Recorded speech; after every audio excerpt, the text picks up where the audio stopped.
주제 4-17번 한번 같이 보도록 하겠습니다. 우선은요, 친구들이 먼저 도전해보시고 잘 풀리지 않았을 경우에 같이 한번 이 영상 보시면서 힌트들을 얻으면 될 것 같습니다. 자, 다항 함수 fx에 대해서요, fx에 대한 관계식이 하나가 주어져 있고요. f'자의 값을 구하라는 문제가 되겠습니다. 몇 차 함수인지 알려주지 않고 그냥 다항 함수 fx라고 주었기 때문에 풀 수 있는 방법은 여러 가지가 있긴 할 텐데요. 저 같은 경우에는 이 주어진 관계식을 일단 x에 관해서 미분해서 활용해 보도록 하겠습니다. 일단 좌변은요, x에 관해 미분하면 f'x가 될 거고요. 우변 같은 경우에 미분하면 3x제곱 플러스 여기는 보시면 f'1은 어차피 숫자 값일 것입니다. 그러면 2랑 숫자랑 x가 곱해진 거니까요. 미분하시면 x만 사라져서 2f'1이라는 값이 되겠죠. 그리고 뒤에 있는 숫자는 어차피 미분하면 없어지게 될 거고요. 그럼 이런 관계식이 나왔을 때 지금 f'1에 대한 단서가 우변에 있기 때문에 마찬가지로 x자리에 1을 대입해서 좌변까지 f'1로 만들어 보도록 하겠습니다. 자, 그러면 f'1은 3 플러스 2f'1 이렇게 구해볼 수가 있겠죠. 자, 그럼 여기서 알 수 있는 게요. f'1을 이쪽으로 이항시켜 주시면 마이너스 f'1이 3이니까요. 따라서 우리는 f'1이 마이너스 3이라는 거 알 수가 있겠습니다. 그럼 이렇게 얻게 된 정보를요. 우리가 구해놓았던 f'x라는 식에다가 대입해 보도록 하겠습니다. 자, 그러면 f'x는 3x제곱 마이너스 6 이렇게 되겠네요. 그랬을 때 f'4의 값을 구하라고 했기 때문에 x자리에 3만 대입해 주시면 답이 나오는 문제가 되겠습니다. 그래서요. f'4는 48 마이너스 6이라서요. 40이다. 이렇게 구해볼 수가 있겠습니다. 또 다른 유형인데요. 유제 4-18번도 한번 같이 보도록 하겠습니다.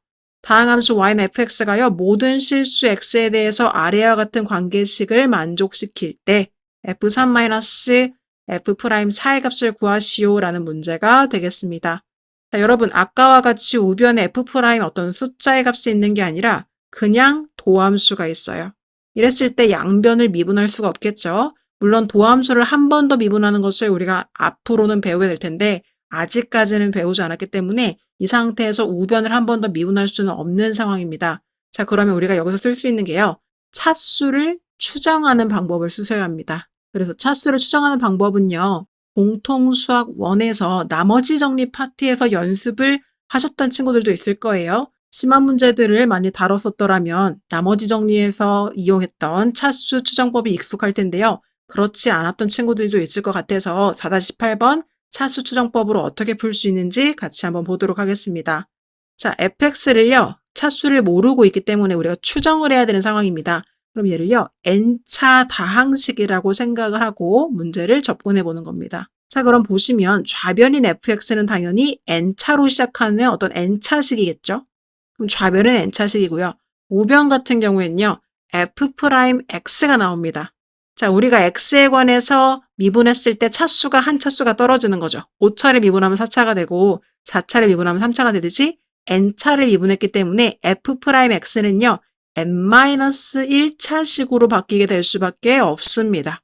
그쵸? 이 상태에서 뒤에는요. 2차가 있고 1차가 있고 3가 있는 상황입니다. 그럼 여러분 이 n의 값이 몇이 돼야지만 이 좌변과 우변의 차수가 동일하게 될까요? 여기가 지금 n차식이기 때문에 여기가 지금 하나의 차수가 줄어들어서 얘랑 얘는 절대로 같아질 수가 없고요. 그럼 결과적으로는 이 n은 여기 있는 최고 차수인 2차랑 같아질 수밖에 없는 상황입니다. 자, 이 말이 쉽게 이해되지 않는 친구들은요. 이 n자리에 자연수인 1부터 넣어주시는 거예요. 차수라는 것은 자연수로만 구성되어져 있기 때문에 일단 n자리에 1을 넣어보시면 좌변이 1차식이고 우변은 0차식 플러스 최고차가 2차인 2차식으로 뒤쪽이 구성되어져 있습니다. 자, 그러면 지금 좌변과 우변이 일치하지 않는 상황이죠. 왜냐하면 최고차가 서로 같아야 하는데 여기는 최고차가 1차식인데 여기는 아무리 계산을 해도 최고차가 2차가 나올 겁니다. 그래서 지금 n이 1이라는 것은 모순이 생겨서 안 되는 상황이고요. n이 그럼 2라고 한번 가정을 해봅시다. n자리 2를 넣어주시면 2차식은 n자리 2를 넣어주시면 1차식 플러스 2차식이 되는 거죠. 자, 그럼 지금 양변의 최고차가 일치될 수 있는 상황인 거죠. 좌변도 2차식이 최고차고요. 우변도 1차식이랑 2차식을 더하면 2차식이 소거되지 않을 테니까요. 최고차가 2차식이 될 겁니다. 자, 그래서 얘는 모순 없이 그래도 만족시킬 수 있는 가능성이 있는 상황이고요. 자, n자리에 이번에는 3을 한번 넣어보도록 할까요? 그럼 여기가 좌변이 3차식이 되고요. 우변은 2차식 플러스 2차식이 될 겁니다. 그럼 2차식과 2차식을 아무리 더한다고 해도 3차식으로 갈 수는 없겠죠. 여기서부터는 계속적으로 모순이 생길 수밖에 없는 상황입니다. 따라서 가능할 수 있는 n의 값은요, 2밖에 없다는 것입니다. 그래서 n의 값은 2라서 이 fx는 우리가 추정해보건데 2차 다항식일 수밖에 없구나 라는 힌트를 가지고 이 문제를 시작할 수가 있겠습니다. 따라서 fx를요, ax제곱 플러스 bx 플러스 c라고 놓고 이 문제를 풀어보시면 되겠죠. 그래서 4-18번은요, 여기까지 힌트 드리도록 하고요. 여기까지 아신 친구들은 발전 예제 10번을 푸는 방법과 동일하게 풀어주시면 되니까요. 한번 도전해 보셨으면 좋겠습니다.